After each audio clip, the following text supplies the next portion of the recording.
Good morning, everybody. Thank you for joining us for the final week of the Food as a Business webinar series. I am just an update. I am uploading all the videos right now to get a link to you for all of the different webinar videos we've had the last 4 weeks. And then I will send that link out to everybody. And for those of you that might have missed one or other people have missed one, you can view them at any point in time. Today we have Dr. Kim Morgan talking about direct market resources and building networks to help you better access markets and also market your product. And so I'm going to jump right in and let Kim talk, and I will be back at the end. Again, please keep yourself muted so that we don't have any distractions while we are presenting, and then I will field questions at the end of the presentation. Thank you, and here's Kim. Good morning, everyone. Hopefully y'all enjoying this gorgeous Friday before a 3-day weekend. Thanks for the opportunity to come visit with you. I am an extension economist here with Virginia Tech, and I want to talk to you a little bit today about sourcing food, specifically building networks to improve direct market access. So we'll go ahead and jump right in.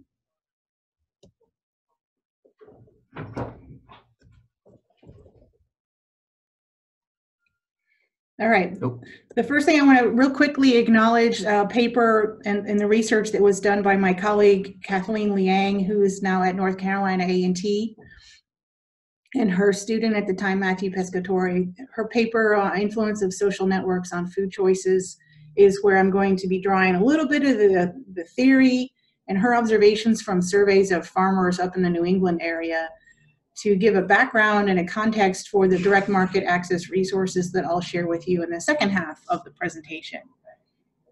So evolving trend, right, where we now have producers that are extending their expertise and their training from beyond the farm gate. So they're not just producing really high quality food and worrying about food safety on the farm, but they're also interested in marketing along the supply channel all the way to the end user. So the evolving trend that we're seeing and what Kathleen and her team focused on, and what we do a lot of research on here, myself, Dr. Neal, and I, and now Dr. Bouvet, who's also joined us here at Virginia Tech, is this evolving trend where there's these relationships developing between the producers and buyers. I use this picture because it comes from a popular television advertisement for Florida's orange juice product.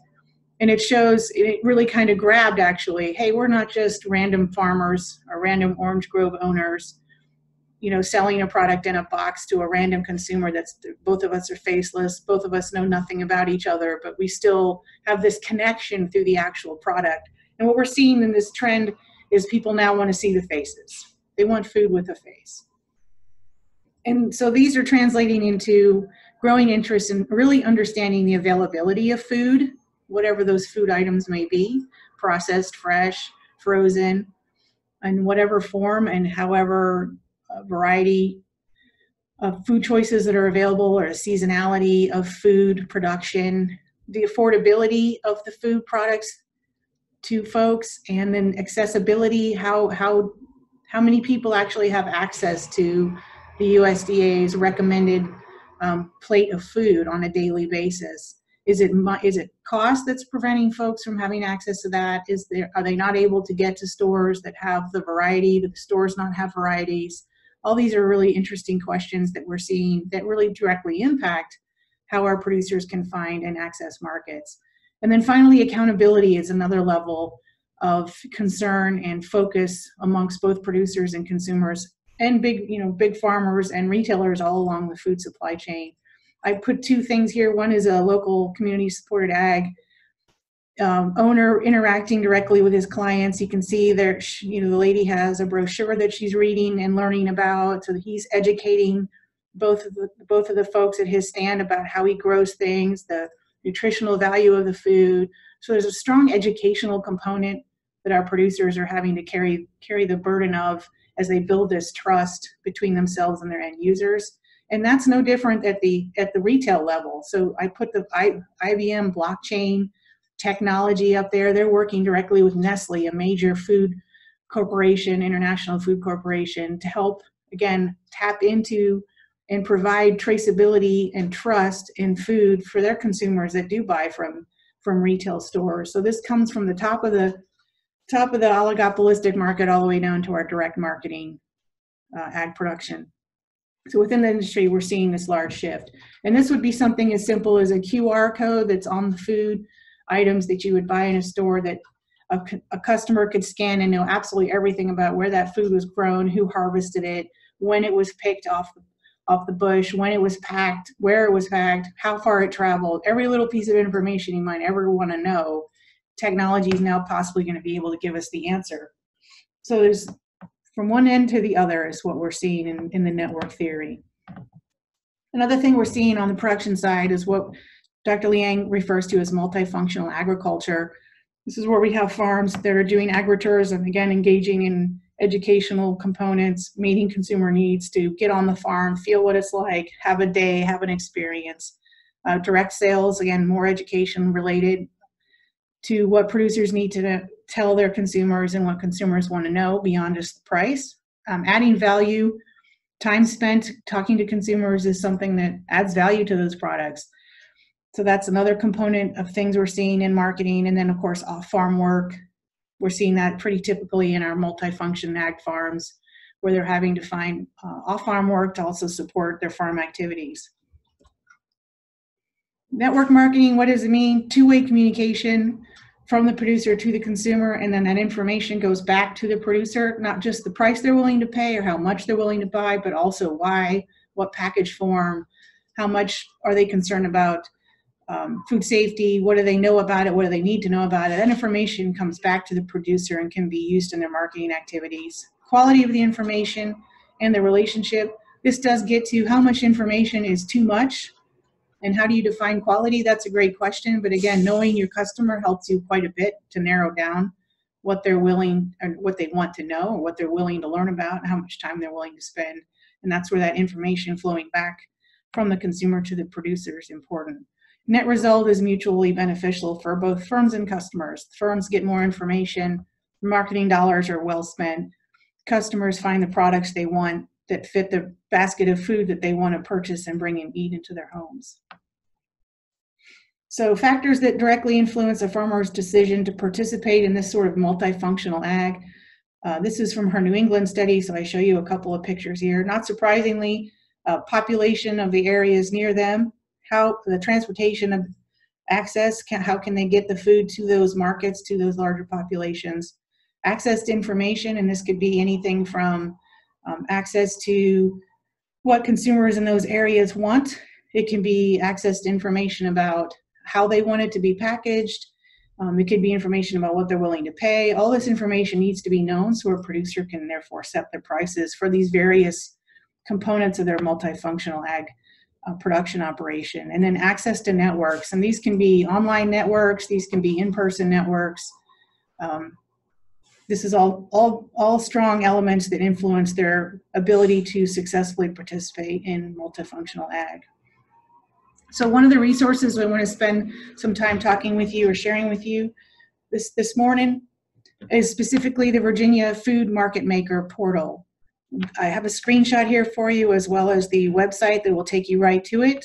So when you go to va.foodmarketmaker.com, this is the homepage you're going to see. Immediately, it tells you we're connecting producers, markets, and food lovers. So this is an online network that's accessible for all three components of the food supply chain. And then it answers the key question that we're looking at: how exactly can I use MarketMaker? It has a link there for producers who are looking to reach new markets. It has a link for buyers who are trying to connect with local or specialty suppliers. So these are your business-to-business relationships. And then consumers who are trying to find goods and services in their area. And there's a little bit more about why MarketMaker is important. We also like to acknowledge that we are funded by Farm Credit of the Virginias, as well as Virginia Department of Ag and Consumer Services, to help us bring this resource to Virginia. MarketMaker has been around at a national level since 2004. It was developed by two University of Illinois extension specialists who worked with small business owners as well as livestock producers in their career. They've now since retired and are actually the owners of the nonprofit that manages the MarketMaker network at the national level. There are 20 states. It is a buy-in subscription service to have this brought to your state. So we are one of the 20 states, as well as the District of Columbia, that has access and is a part of the National MarketMaker portal. What is it exactly? Well, it's free, first of all. That's the great news. Any agribusiness within the ag supply chain is welcome to register for free. It's also free for anyone in the public to use it. So consumers can use it, businesses trying to source directly from producers can use it. Input providers can offer items for sale as well as advertise their business on here as well. It's unbiased with neutral partners and leaders. We don't have any restrictions for you to be able to list your business on here other than you are a legitimate business within the agricultural industry. Again, anywhere from input supplier all the way to buyer. It's a search feature that'll help facilitate connections. Again, thinking about what we found in our network theory work, market access is very much influenced by connections and networking between partners, between clients, and between your technological support folks. And so that's why we have this online portal available to folks. So it sort of reduces the burden of having to understand managing an online database or managing relationships with various partners in the food supply chain. It's a one-stop shop, if you will.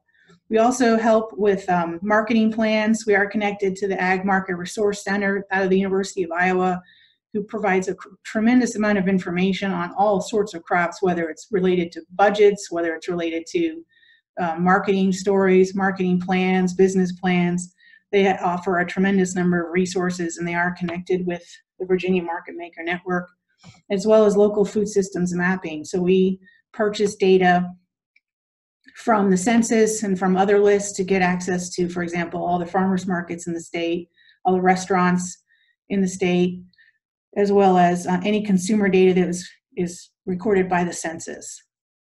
The purpose of it, create an agile, efficient, virtual value chain that connects sources of food and ag products to markets. We accomplish that again through a multi-state network of partners, consolidating large amounts of marketing and business information into a single searchable source that can be queries across geographic boundaries. So the key take-home words here is that it's a single source, it's a one-stop shop. We've had some folks refer to it as Facebook for farmers, if you will. The idea is to be able to communicate in one place your information, your affiliations to any of your potential markets. What do we have on there now is over 1.5 million profiles for food-related businesses across the country, again, through purchased secondary data sources. We have detailed farmer, fishery, and business profiles that are created by those individual businesses, demographic and census data. We also have food preference data that's, again, purchased and provided through the portal. And the data is geocoded and can be viewed on interactive maps, which a picture is always worth 1,000 words, especially when you're trying to understand markets and the geography that's driving the economic decisions. Just a few of our sponsors at the national level, again, the Ag Market Resource Center, USDA and National Farm Credit, as well as state partners across those 20 partner states. Just a quick FYI, these aren't random technology folks sitting in a really dark basement somewhere. The leadership is actually those of us that work directly with producers within our states. The Policy Action Committee, I share the pictures there with you of the folks that are on the Policy Action Committee. You do have to be a member state. I do serve as the Southern representative on that action committee. You can see Dr. Lang there as well. So we're real people, and you can talk to me, and you have direct access to the entire National MarketMaker portal. And we work directly with our IT folks to make revisions and changes regularly with them. So your voice, your requests, your feedback goes right back to them, and we really ask you to share that with us. How did we get it here in Virginia? Just a real quick shout out. I am also the Cole Center Junior Faculty Fellow, which means that I get to have the privilege of working with undergrad students who are interested in helping us solve some sticky extension problems. And these students were asked by the meat processors here in Virginia to give them an updated directory. So people that specifically were wanting to process locally grown meats and sell them direct would have a way to find them. They had a 2009 publication that had gotten a little rusty. Some folks had gone out of business.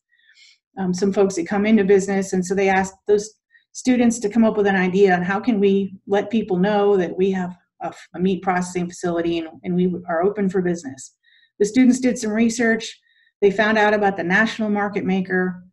They became convinced after talking with the two specialists and owners of National MarketMaker that this would be the most efficient way for our meat processors to be readily findable, searchable, and current information updated on an annual basis by the meat processor themselves, was to bring Virginia its own MarketMaker portal. So that's exactly what they did. They wrote it up. They did a how-to video tutorial on how to register your business on Virginia MarketMaker. They spoke with our Farm Credit of Virginia's folks. There's the top picture there. You can see him speaking to our own President Sands. I think he'd been on the job just a few months when we had the privilege of sharing with him our work and their findings. So as a result of all of that, we were able to attract donors and purchase the Virginia MarketMaker portal, which did then launch in 2015. So I always like to give them credit for being the impetuous for getting this to our agribusinesses. More specifically, again, just to keep you guys informed that we are a boots on the ground group. We are right here in Virginia. We work beside you all the time. You'll see 3 of our wonderful agents there: Libby Pricer, Kelly Scott, Kenner Love, then myself. Also French Price, who's out of the Harrisonburg office, working with Eric Benfield. She is our value chain coordinator, and she's been working very closely with MarketMaker. And some of the next few slides are a direct result of her ability to network and really help focus on finding a one-stop solution, one-stop shop for our producers.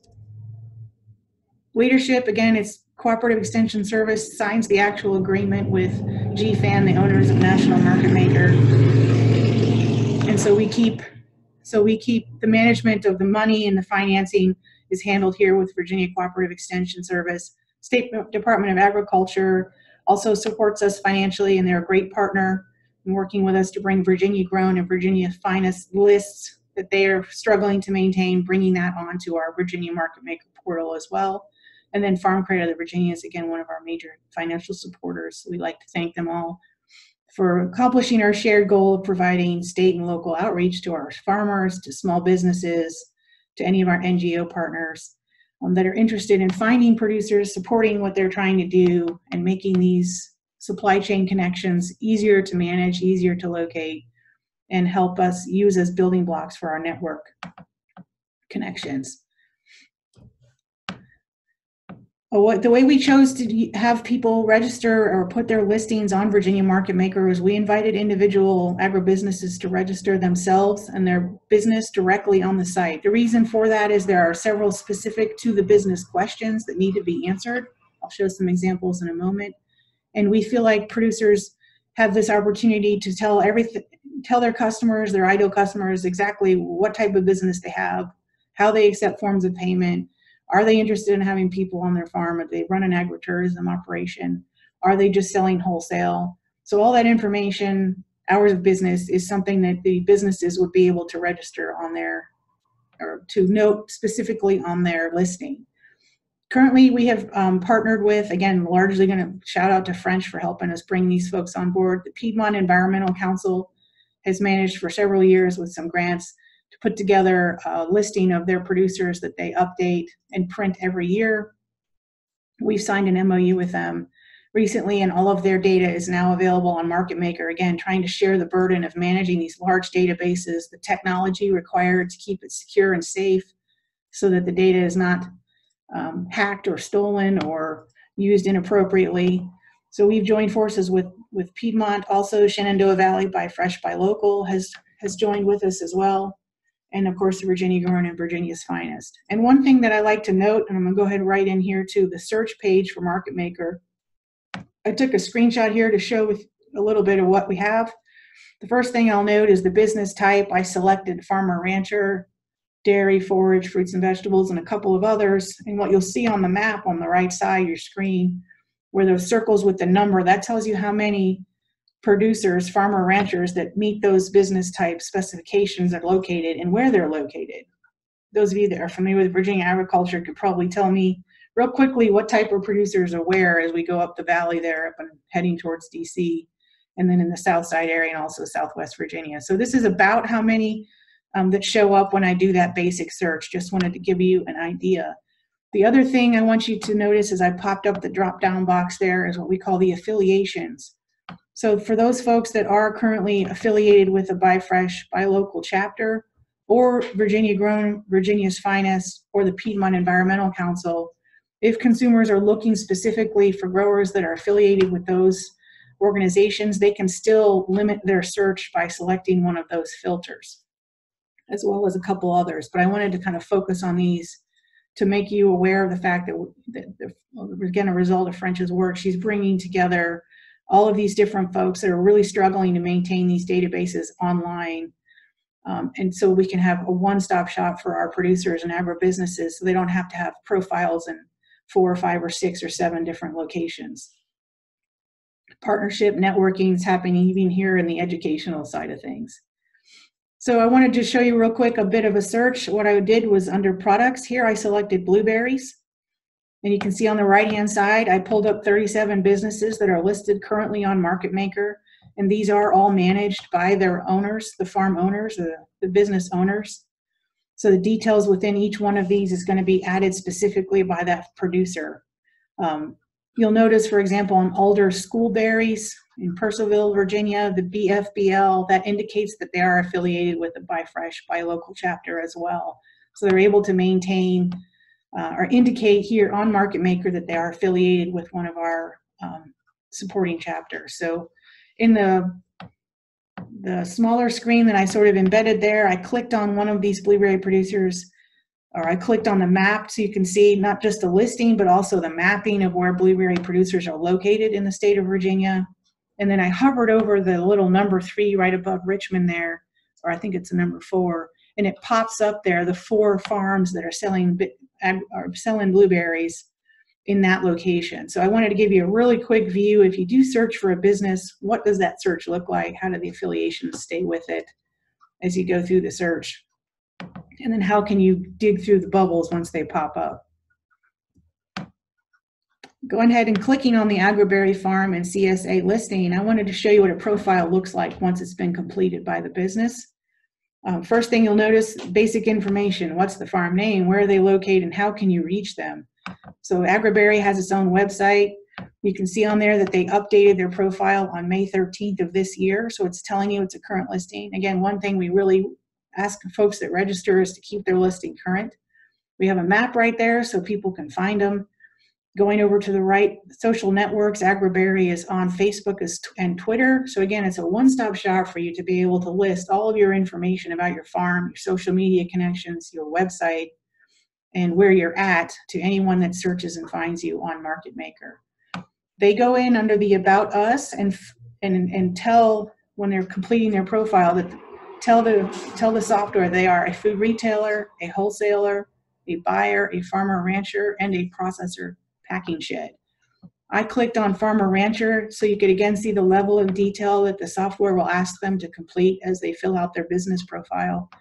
They list here their fruit and under the fruit and nuts category that they have various fruit product types. They also list under here the methods of sale. They sell wholesale and they sell through CSAs. Another thing, the feature of MarketMaker that I really enjoy as a market researcher and general overall data junkie is that you can go on here and pull up some census data to get an idea right off the top of your head of what the average fruit and vegetable at-home expenditures were according to the 2010 census data. And they'll update this as soon as we get the new census results made available to us. But when you can see the oranges to the reds, that's telling you it's divided by census tract level, which is a finer resolution even than zip codes. It gives you an idea of the population, which is not surprising, is much darker red. Excuse me, the coloring is related to the money that the average at-home expenditure is spent on fruits and vegetables. So in the city area or closer into the DC area, we see people telling us they spend on average over $1,000 annually on fruits and vegetables that they buy to eat at home. As you go out a little bit further, folks are telling us they're spending less on fruit and vegetable expenditures. At least they did in 2010. And I overlaid that with the number of farms that sell fruits and vegetables. I think this is the This might be farmers markets. This is the number of farmers markets, the circles in green that you're seeing. Those are the numbers of farmers markets that are in those communities or in those exact locations. So again, probably not surprising to you, there's a lot of farmer market activity up in the Northern Virginia area, and that most folks spend more money on fruits and vegetables. Is it because they're eating more in terms of volume, or are they more expensive? We don't really know that, but it gives you a general idea, at least if you were to target that population, again, thinking about the results from Dr. Liang's study, there's the population center. If you targeted those, if you figured out the transportation details to get your products up there, folks up there are spending more annually on fruits and vegetables. If that's what you're growing, that might be a market of interest to you. Last feature of Virginia MarketMaker is the buy-sell forum. This is where we see some business-to-business activity. If you've got a surplus of things you're looking to sell, this is at the national level. You can put it on there under looking to sell. You see we have 64 listings. That's from today. If you're looking to buy something, this was really useful in a case where they had a real wet fall and the pumpkins didn't do very well up in New England area, and so they sourced pumpkins from the southern location so they could keep their pumpkin patch agritourism operation fully stocked with pumpkins. So that's just one example I could share with you about how folks have used the buy-sell forum and tapped into our larger national network. Key page, if you're interested in registering your business, this is the page. All you need is an email address, set yourself up a password, and you are a member of MarketMaker. If you've got more than one business, again, a multifunctional ag enterprise, you can do all of that all at one time. If you add a new one, if you decide you're going to do an agritourism operation, simply update your profile. So we try to keep it real simple. All you need is an email address to start your profile. You don't need a Facebook site. You don't need a website. You start with an email address, and you'll be on our network and accessible to our buyers. So does it work? Key question, does it work? How has it helped? We'll bounce back to the network view again from the network theory work. This kind of gives you, we call it a simplistic diagram. It probably doesn't look too simple at 10:30 on a Friday morning, but this gives you an idea of all the components that are drawn in there. Again, we're not just an individual with a website. We're not just a university with a website. We're not just a buy fresh, buy local chapter with a website that may be here today and gone tomorrow due to funding sources. We are not all grant funded by the government or by certain political pressures. For example, we've seen some of those initiatives kind of come and go as funding changes and folks move around in the government, priorities change in terms of tax dollar expenditures. But what we are is a collaboration of state principals who work with our sponsors to find funding sources. We've got a management team that's, again, staffed by extension folks that are working directly with our ag industries in each state. So we're very state-centered, state-focused. Yet we still communicate at the national level to make sure we're delivering a high-quality product that's safe, that's secure, and that's doing its job to our producers as well as our buyers. So that's that graphic in a 5-second sentence for me.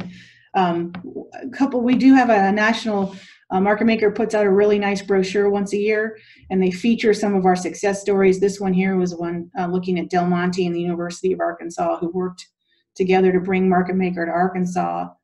They had some concerns with trying to, excuse me, to supply and source tomatoes and bell peppers for all of their Subway locations. So Del Monte reached out to local farm, Triple M Farms owners via MarketMaker to propose they begin growing tomatoes and bell peppers for Subway. So this is just one of the success stories that I wanted to share with y'all. They also work to help utilize the market research feature to map regional food system assets and gaps. Again, that census tract data layered on there gives us a great idea of what people are spending and why they're spending it. Is a question that we can answer then with some more in-depth research, try to really understand what's the food system situation look like on a state-by-state level.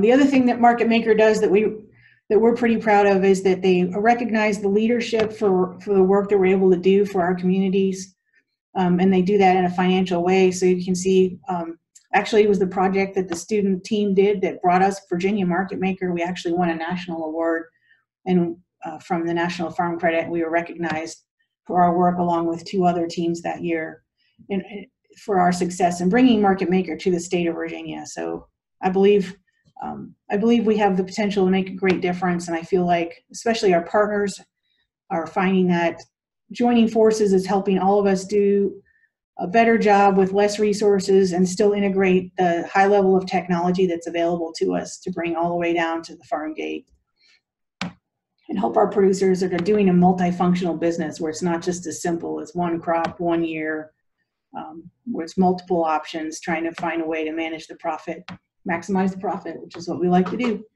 Future development of regional food networks. It's people, place, and prosperity. This is what drives us and always has and always will.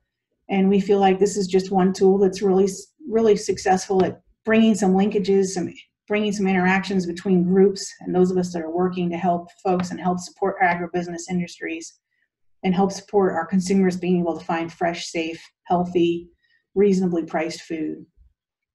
So at the end of the day, it still comes back to these metrics is what we're looking to have any of these resources that we share with you bring to us. And just a final few slides, and this will be an archived webinar, so you'll be able to find these websites and resources after the talk, so I won't spend too much time. Again, one more time, va.foodmarketmaker.com. Please register your business. If you have folks that have businesses you feel should be on there, please send them the link. If they need help, they can contact myself or French Price, and we will get them straightened out. Again, we're very responsive. We're real people. We're not just a person in a basement that might answer you in 3 days. We're here. This is our Virginia Cooperative Extension site for all things Virginia Market Maker. We do maintain a YouTube channel. We will be releasing a series of how-to tutorials on that channel. This is the place to go to find specific information on Market Maker from VCE.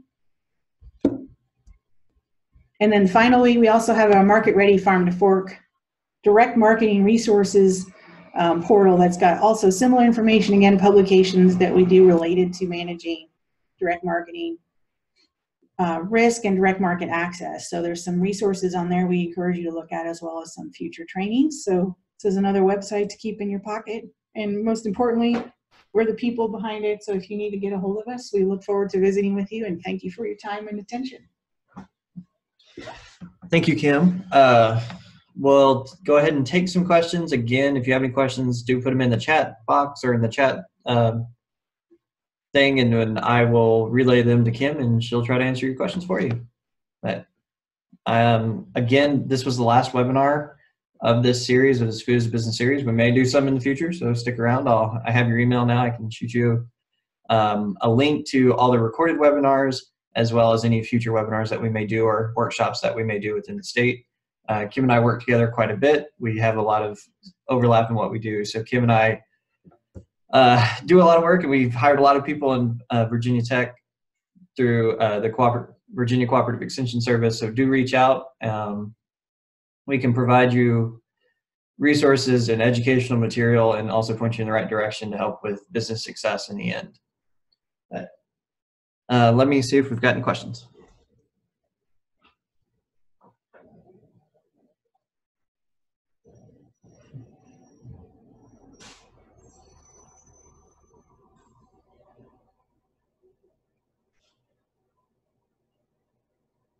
Can you put the Market Maker web address back up? There we go.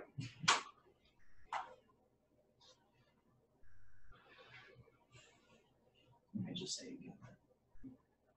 One more time, the website for Market Maker for Virginia is va.foodmarketmaker.com.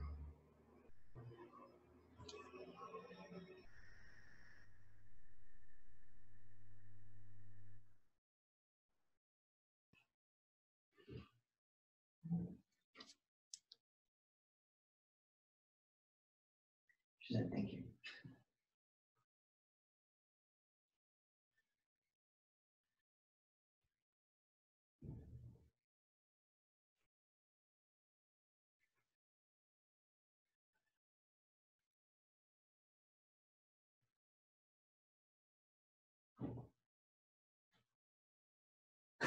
What's your email? My email, okay. My email, and I'll put it up on the screen, klmorgan@vt.edu.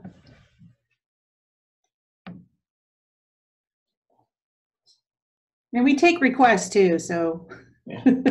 if there's a topic that you want more information on or you'd like us to do a future webinar, we have a whole bunch of stuff, so we are happy to put together a webinar if you'd like something in addition to what you've seen in this really great series. The question about fresh food consumption by location, were those annual figures per person or per family? Per household, annual per household. It seems really low, doesn't it? I always think $1,000 a year on fresh fruits and vegetables, but that is food at home, so it is limited to the food at home expenditures, and that's on the average. So I'm sure the range is pretty extensive. But we know by USDA metrics that people are eating less than half of the daily recommended fruits and vegetables. So there's a marketing campaign there that needs some help.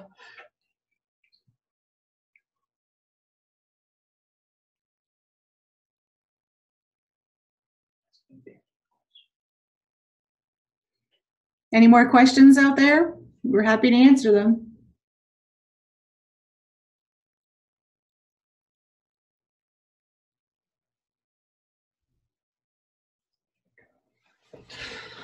Well, I don't see any more questions coming through, but if you do have questions, feel free to email Kim or myself. And again, we'll do our very best to help answer those questions or point you in the right direction. If you have any, again, ideas about future webinar series or things we want to talk about, we will be more than happy to take those suggestions and chat with you about them. But thank you again for joining this webinar series. Again, if I missed any questions, I'm very sorry. Just shoot me or Kim an email. We'll try to answer your questions. And I will get a link posted for all these webinars. And thank you again for joining us for the last 4 weeks. And we hope that this was informative and helpful. And we hope to see you in person one day through our various workshops and our travel around the state. So thank you all again, and hope to hear from you soon.